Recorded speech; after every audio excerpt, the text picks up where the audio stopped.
வீரா சீரியல்ல என்ன நடக்க போகுதுன்னு பார்க்கலாம் வாங்க, வீடியோக்குள்ள போலாம். கார்த்தினால இந்த தப்பை ஏத்துக்கவே முடியல, செய்யாத தப்பை என்னால ஏத்துக்கவே முடியாது அப்படிங்கிற ஏதோ ஒரு விரக்தியாவே நிக்கிறாங்க கார்த்தி. அவ மறக்க முடியாம தவிக்கிறாங்க. நான் தப்பே செய்யலையே, தண்டனைக்கு ஆளாயிட்டேனே. அவ பிருந்தா, அவ மனசு என்ன துடிக்கும், எப்படி எல்லாம் வலிச்சிருக்கும். அவளை பார்த்து பேசினா ஆறுதலா இருக்கும்னு கார்த்தி பிருந்தாவை நினைச்சிட்டு இருக்காங்க. அங்க மாறன் வராங்க. டே கார்த்தி, நடந்து முடிஞ்சதை நினைச்சு கவலைப்பட்டு என்ன பிரயோஜனம், இனிமே நடக்க போறத பார்க்கலாம் வாங்குறாங்க.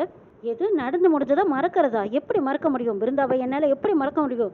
நான் செய்யாத தப்புக்கு நான் எப்படி தண்டனை அனுபவிப்பேன்? என்னால பிருந்தா எவ்வளவு தூரம் பாதிக்கப்பட்டிருக்கா, இது யாருக்காலும் தெரியுமா உங்களுக்கு? இப்படி கார்த்தி பேசிட்டு இருக்கும்போது, டே அதையெல்லாம் விட்டுடாமே, விஜி தான் உன் பொண்டாட்டி, விஜி கழுத்துல தாலியை கட்டிட்ட, இதுக்கப்புறமும் நீ பிருந்தாவை பத்தி பேசுறது சரியில்லைங்கிறாங்க வள்ளி. அத்தே மறுபடியும் மறுபடியும் இதையே சொல்லாதீங்க, சத்தியமா சொல்ற அத்தே, நான் எந்த தப்பும் பண்ணல. உங்க காலை பிடிச்சு வேணாலும் கெஞ்சி கேட்கிறேன், நான் எந்த தப்புமே செய்யல அத்தே, எங்க அம்மா மேல சத்தியமா நான் தப்பு பண்ணலைங்கிறாங்க. கார்த்தியை மறுபடியும் மறுபடியும் நீ அதையே தானே பேசிட்டு இருக்க, இனிமே ஆக வேண்டியதை பார்க்கலாம், இந்தாடா அந்த பட்டு வெஸ்டியும் பட்டு சட்டியும் போட்டுக்கோங்கிறாங்க. இதெல்லாம் எதுக்குன்னு கேக்குறாங்க கார்த்தி. நடக்க வேண்டிய சம்பிரதாயங்கள் அந்தந்த நேரத்துல காலகாலத்துல நடக்கணும்டா, மறுப்பு சொல்லாம இதை வாங்கி போட்டுக்கோணும் மாறணும் வள்ளியம்மாவும் சொல்றாங்க. எனக்கு இதெல்லாம் வேண்டாங்கிறாங்க கார்த்தி. டே இன்னைக்கு உனக்கு சாந்தி முகூர்த்தம்டா, இதெல்லாம் போட வேண்டியது ஒரு சம்பிரதாயம், போட்டுக்கோன்னு சொல்லி வள்ளி கொடுக்கவும் என்னை யாருமே புரிஞ்சுக்கவே மாட்டீங்களா அத்தை, திரும்ப திரும்ப இதுவே சொல்லி என் மனசை காயப்படுத்தாதீங்கன்னு சொல்லிட்டு கோவமா கார்த்தி அங்கிருந்து ரூமுக்கு போறாங்க. ஏ கார்த்தி, பிடிவாதம் படிக்காதடா, நடந்து முடிஞ்சதையே நினைக்காத, இந்த இதை போய் மாத்திக்கிட்டு வா அப்படின்னு கார்த்தி கிட்ட கொடுக்கவும் கார்த்தியும் அதை போய் மாத்திட்டு வந்து ரூமுக்கு போறாங்க. அங்க போய் பார்த்தா ரூம்பா சரியான பூ அலங்காரம் பண்ணி வச்சிருக்காங்க, சாந்தி முகூர்த்தத்துக்கான ஏற்பாடுகள் செஞ்சு வச்சிருக்காங்க. இதெல்லாம் கார்த்தி எதிர்பார்க்கவே இல்லை. ஆனா இதை பார்க்கும்போது அவருக்கு மனசு கசப்பா காயப்பட்டு நிக்கிறாரு. இதெல்லாம் நமக்கு தேவைதானான்னு ஒரு பூச்சரத்தை எடுத்து அப்படியே பிச்சு எறிறாங்க கார்த்தி. வள்ளியம்மா விஜயை கூப்பிட்டு, இந்த இதுல பால் இருக்கு, இது பால் சுண்ட காய்ச்சின பால், இதை கார்த்திக்கு குடிச்சிட்டு நீயும் சாப்பிடு. கார்த்தி கோவத்தோட தான் போயிருக்கான், நீ தான் அந்த கோவத்தை எப்படியாவது அனுசரிச்சு அமைதியா பொறுமையா போய்க்கணும் விஜய், குடும்பத்துக்கு ஏத்த மாதிரியும் கார்த்திக்கு ஏத்த மாதிரியும் பொறுப்பா நடந்துக்கோன்னு சொல்றாங்க. சித்தி, என்ன சித்தி, கார்த்தி மச்சானை பத்தி எனக்கு தெரியாதா, அவரை பத்தி என்கிட்ட இவ்வளவு சொல்றீங்க, மச்சான் அதெல்லாம் என்ன ஏத்துக்குவாரு, நீங்க ஒன்னும் கவலைப்படாதீங்கன்னு சொல்லிட்டு அந்த பால் சொம்ப வாங்கிட்டு போறாங்க விஜய். எப்படியோடு அம்மா நீ மனசு மாறிட்ட, ஆனா கார்த்தியோட மனசுதான் மாறாம இருக்கு, எப்படியாவது அவன் மனசை மாத்தி நீங்க ரெண்டு பேரும் சந்தோஷமா ஒற்றுமையா வாழணும், அதுதான் எனக்கு வேணுங்கிறாங்க வள்ளிமா. நீங்க நினைக்கிறதெல்லாம் கூடிய சீக்கிரம் நடக்கும் சித்தி, என்ன ஆசீர்வாதம் பண்ணுங்கன்னு விஜய் வள்ளியம்மாட்ட ஆசீர்வாதம் வாங்கிட்டு போறாங்க. வள்ளியம்மா பால் சொம்ப விஜய் கையில கொடுக்குறாங்க. விஜயும் அந்த பால் சொம்பை எடுத்துக்கிட்டு ரூமுக்கு போறாங்க. அங்க கார்த்தி நின்று திரும்பி பார்க்கும்போது விஜய் வெக்கப்பட்டு தலை குனிஞ்சு வராங்க. விஜய் ரூமுக்குள்ள வந்ததுமே கதவை தாழ்ப்புல போடுறாங்க. கார்த்தி பார்த்துட்டு விஜய சத்தம் போடுறாங்க, எதுக்கு இப்ப கதவை தாழ் போடுறீங்கிறாங்க. ஐயோ என்ன மச்சான் நீங்க, இது கூடவா தெரியாது, இன்னைக்கு உங்களுக்கு எனக்கும் சாந்தி முகூர்த்தம் மச்சான், கதவை திறந்து வச்சா நல்லாவா இருக்கும் அப்படின்னு விஜய் சொல்லவும் சரியான எரிச்சலும் கோபத்தோட மரியாதையா வெளியில போயிடும் அப்படின்னு கார்த்தி கோபத்தோட கையில கொண்டு வந்திருந்த பால் சொம்பை தட்டி விடுறாங்க. ஐயோ என்ன மச்சா இது, தட்டி விட்டுட்டீங்களே, ஏன் இப்படி எல்லாம் நடந்துக்கிறீங்க, உங்களுக்கு எனக்கு சாந்தி முகூர்த்தம்னு தெரியாதா, இப்ப சாதுவா நடந்துக்கிறத விட்டு இப்படி நடந்துக்கிறீங்களே. பேச பேச கார்த்திக்கு சரியான எரிச்சலும் கோபம் வருது. இதுக்கு மேல பேசின கொன்னே போட்டுருவேன், என் கையால சாவறதுக்கு முன்னாடி நீ வெளியில போகும் அப்படிங்கிறாங்க கார்த்தி. புருஷன் பண்டாட்டினா 1000 சச்சரவு வரத்தான் செய்யும், அதே எதையும் மனசுல போட்டு குழப்பிக்காம நடக்க வேண்டியதா பார்க்க வேண்டியதானுங்கிறாங்க. அடைச்சி நீ எல்லாம் ஒரு பொம்பளையா, கெட்டு போயிட்டேன்னு சொல்லி போய் சொல்லி என் கையால தாலி வாங்கி கட்டிக்கிட்டு என் வீட்லயே இருந்துகிட்டு எனக்கே துரோகம் பண்ணிட்டியல, மரியாதையா என் கண்ணு முன்னாடி நிக்காத, வெளியில போங்க கார்த்தி. மச்சான் என்னைய வெளியே போங்கிறீங்கல்ல, இங்க பாருங்க நீங்க கட்டின தாலி என் கழுத்துல இருக்கு, இந்த தாலி என் கழுத்துல இருக்கிற வரைக்கும் நான் இங்க தான் இருப்பேன், நீங்க தான் என் புருஷன், நான் தான் உங்க பொண்டாட்டி, என்ன வெளியில போன்னு சொல்ற உரிமை உங்களுக்கும் கிடையாது யாருக்கும் கிடையாதுங்கிறாங்க விஜய். தாலியை பார்த்ததும் சரியான ஆபாசத்துல இன்னமும் கார்த்தி கொதிச்சு போய் நிக்கிறாங்க. விஜய் கழுத்துல இருக்கிற தாலியை பிடுங்க போறாங்க. விஜய் அந்த பக்கமா வெளியில ஓட்டாம முட்டிட்டு ஓடிடுறாங்க. கையில இருந்த பொருள் எல்லாம் எடுத்து தூக்கி விசிறி எறிறாங்க. கார்த்திக்கு போட்ட பொருள் எல்லாம் பட்டார் பட்டார்னு உடைஞ்சிட்டு இருக்குது. விஜய் வேணுனே வெளியில போய் ஐயோ மாமா சித்தி அப்படின்னு சத்தம் போட்டுட்டு இருக்கும்போது வள்ளி ஓடி வராங்க. அந்த பக்கமா ராமச்சந்திரன் வராங்க. என்னாச்சு விஜய், என்னாச்சு, அலறி அடிச்சு ஓடி வரேன்னு கேக்குறாங்க. ஐயோ மாமா, எனக்கு பைத்தியமே பிடிச்சிருச்சு போல இருக்கு, காட்டு மிராண்டித்தனமா நடந்துக்கிறாங்க, எல்லா பொருளையும் தூக்கி தூக்கி விசிறி உடைக்கிறாங்க, நான் பயந்துட்டேன், கொஞ்ச நேரம் விட்டுருந்தா என்னையே கொன்னு போட்டிருப்பாரு மாமாங்கிறாங்க விஜய். வள்ளி என்ன பண்ணிட்டு இருக்கான் அவன், ஏன் இப்படி பண்றான் அப்படின்னு ராமச்சந்திரன் வள்ளி கிட்ட கேட்கவும், அண்ணே அவன் கோவங்க தனி இருக்கு, கொஞ்சம் நாளாகும் இல்லையா, ஒருத்தர் தானே போகணும், வேற என்ன செய்யறதுன்னு வள்ளி சொல்லவும்,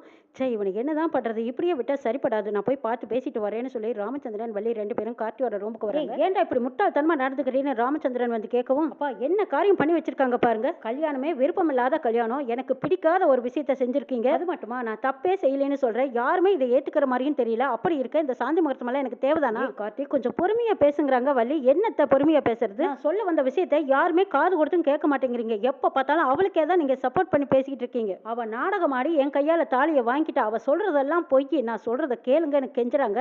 அந்த பக்கமா நிக்கிற வீரா, கார்த்தி பக்கம் ஏதோ ஒரு நியாயம் இருக்கு, ஆனா அது என்னங்கிறத இன்னும் ஆழமா தெரிஞ்சுக்க முடியலையேன்னு பேசாம அமைதியா நிக்கிறாங்க. கார்த்தி, ஒரு பொண்ணு, அதுவும் வயசு பொண்ணு, ஒரு நாள் ராத்திரி ஃபுல்லா உன் கூடவே இருந்திருக்கா, அவ பொய் பேசுவாளா அத்தை? அதுதான் ஏன்னு எனக்கு தெரியல. அவ எதுக்காக என் ரூமுக்கு வந்தா? அவ என் ரூமுக்குள்ள வந்ததுதான் சந்தேகமா இருக்கு. ஆனா சத்தியமா சொல்றேன், நான் எந்த தப்புமே பண்ணல. எனக்கு நல்லா தெரியுங்கிறாங்க கார்த்தி. மறுபடியும் விஜய பார்த்ததும் கார்த்திக்கு சரியான கோவம் ஆத்திரம் வருது. அங்க இருந்த பூவையெல்லாம் பிச்சு பிசிறி எறிறாங்க. இதெல்லாம் எனக்கு தேவைதானா அப்படின்னு சொல்லி கார்த்தி வெளியில வராங்க. அத்தை என்னாச்சு அப்படின்னு மாறன், ராகவன் இவங்க எல்லாரும் வரும்போது என்ன சொல்லி சமாதானப்படுத்துறதுன்னு எனக்கு தெரியலடாங்கிறாங்க வள்ளி. அத்தை நீங்க என்னதான் எனக்கு சமாதானம் சொன்னாலும் நான் இவ கூட சேர்ந்து வாழ போறதா இல்ல. நான் செத்தாலும் சாவேனே தவிர இவ கூட சேர்ந்து வாழ மாட்டேன். எல்லாம் சரியா போயிடும் அப்படின்னு சமாதானப்படுத்தி மட்டும் வாழ வைக்கலான்னு நினைச்சிடாதீங்க அத்தை. இப்படி கார்த்தி கொந்தளிச்சு போய் பேசிட்டு இருக்கும்போது, டேய் என்னடா நினைச்சிட்டு இருக்க உன் மனசுல? அந்த பொண்ணை காதலிச்சு கல்யாணம் பண்ணிக்கிறேன்னு சொல்லி நம்பிக்கை வார்த்தை கொடுத்து இப்ப அவ வாழ்க்கையை கெடுத்த. இவ ஒரு நாள் பூரா உன் கூட இருந்திருக்கா. அவ வாழ்க்கையும் உன்னால கெட்டிருக்குது. இதெல்லாம் நாங்க கண்கூட பார்த்ததுதானுங்கிறாங்க ராமச்சந்திரன். ரெண்டு பொண்ணோட வாழ்க்கை உன்னால பாதிக்கப்பட்டிருக்குதுடா, யோசிச்சு பாருங்கிறாங்க ராமச்சந்திரன். என்னால எந்த பொண்ணோட வாழ்க்கையும் கெடல. நானும் பிருந்தாவும் தான் காதலிச்சோம். ரெண்டு பேரும் தான் கல்யாணம் பண்ணிக்கணும்னு நினைச்சோம். வாழ்ந்தாலும் பிருந்தா கூட தான், செத்தாலும் பிருந்தா கூட தான். இவ கூட ஒரு நிமிஷம் கூட சேர்ந்து வாழ்ந்துடுவேன்னு மட்டும் நீங்க யாரும் எதிர்பார்த்துறாதீங்க. மறுபடியும் சொல்றேன், செத்தாலும் சாவனே தவிர இவ கூட சேர்ந்து வாழ மாட்டேன். இவ வேற ஏதோ நோக்கத்தோட தான் நம்ம வீட்டுக்குள்ள நுழைஞ்சிருக்கா. வந்ததுல இருந்து இவ ரொம்ப வெகுளியா பேசுற மாதிரி பேசி நம்ம குடும்பத்தை கெடுக்கிறதுக்கு தான் இவ உள்ள நுழைஞ்சிருக்கா. முக்கியமா என்னோட வாழ்க்கையை கெடுத்துட்டா. பாவம் பிருந்தாவோட நிலைமையை யாராவது யோசிச்சு பாத்தீங்களா? நினைச்சு பாத்தீங்களா? அவ மனசு என்ன பாடுபடும், அவ மனசு என்ன வலி வலிச்சிருக்குன்னு யாருக்காவது புரிஞ்சிருக்குமா? இவளோட நடிப்பை நீங்க வேணா நம்பிட்டு இருக்கலாம், ஆனா நான் நம்ப மாட்டேன். நான் சத்தியமா தப்பு செய்யல. நான் இவ கூட சேர்ந்து வாழவும் இல்லை அப்படின்னு சொல்லிட்டு கார்த்தி வீட்டை விட்டு வெளியே போறாங்க.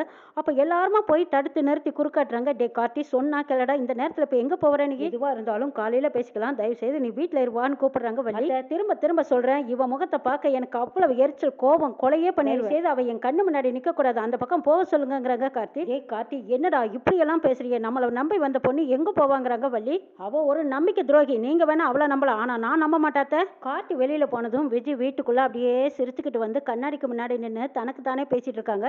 இப்பதானே உனக்கு வெளியே ஓட விட்டுருக்கேன், இன்னும் கொஞ்ச நாளையில பைத்தியம் பிடிக்கவும் வைப்பேன். இந்த குடும்பத்தை நிம்மதியா தூங்க விடாம அலற விட போறேன் பாருன்னு சொல்லிட்டு இருக்காங்க விஜய். இங்க நடக்கிறது எல்லாம் வச்சு பார்த்தா விஜயோட முகத்துல ஒரு துளி கூட மாற்றமோ வாட்டமோ எதுவுமே இல்லையோ. வில்லத்தனமா எதையோ சாதிச்சிட்ட மாதிரி எல்லாம் இருக்கா. நிச்சயமா விஜய் கிட்ட தான் ஏதோ தப்பு இருக்குன்னு மாறன் கிட்ட வீரா சொல்லிட்டு இருக்காங்க. விஜயோட திட்டம் தான் என்ன அப்படின்னு வீரா விஜய கண்காணிக்க ஆரம்பிச்சிருக்காங்க. குடும்பத்துக்கு இந்த குடும்பத்துக்கு என்ன சொந்தம், என்ன பந்தம், எதனால விஜய் பாதிக்கப்பட்டிருக்கா, திரும்ப இந்த வீட்டுக்கு எதுக்கு வந்திருக்கான்னு வீராவுக்கு புரியுது. விஜய வெளியே வரட்டுங்கிறாங்க கார்த்தி. ஐயோ மச்சான், நீங்க என் கழுத்துல தாலி கட்டியிருக்கீங்க, இதுதான் என் வீடு, நீங்க தான் என் புருஷன், நீங்க இருக்கிற இடத்துல தான் நான் இருப்பேன்னு சொல்லி கொண்டிருக்காங்க விஜய். கார்த்தி பிருந்தாவை பார்க்க போயிருக்காங்க. பிருந்தா கார்த்தியை பார்த்ததும் அழுகழுகுன்னு அழுகுறாங்க. சத்தியமா நான் உனக்கு ஏமாத்தல பிருந்தா, இப்ப நினைச்சாலும் உனைய நான் கல்யாணம் பண்ணிக்க தயாரா இருக்கேன். நீயும் நானும் தான் சேர்ந்து வாழ, உன் கூட என்னால வாழ முடியலன்னா நான் செத்துருவேன்னு சொல்றாங்க கார்த்தி. என்ன எல்லாம் நடக்க போகுது நாளை பார்க்கலாம்.